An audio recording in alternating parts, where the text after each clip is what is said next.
Andika Perkasa disetujui jadi Panglima TNI oleh Komisi 1 DPR RI setelah jalani fit and proper test. Jenderal Andika Perkasa disetujui jadi Panglima TNI oleh Komisi 1 DPR RI. Keputusan Komisi 1 DPR RI menyetujui Andika Perkasa jadi Panglima TNI setelah Andika menjalani uji kelayakan dan kepatutan fit and proper test pada Sabtu, tanggal 6 November tahun 2021.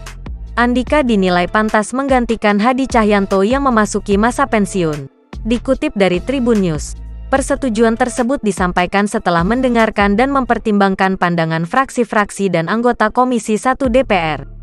Ada dua hal yang diumumkan dalam rapat dengar pendapat umum RDPU bersama Jenderal TNI Andika Perkasa sebagai calon Panglima TNI. Ketua Komisi 1 DPR RI, Metia Viada Hafid, memaparkan tentang pemberhentian Marsekal Hadi Cahyanto dan persetujuan pengangkatan Jenderal Andika Perkasa sebagai Panglima TNI. Selanjutnya, surat dari hasil rapat tersebut akan diproses dan dilaporkan di rapat paripurna terdekat. Setelah mendengarkan hasil rapat dengar pendapat umum RDPU, Jenderal Andika Perkasa pun menyampaikan tanggapannya.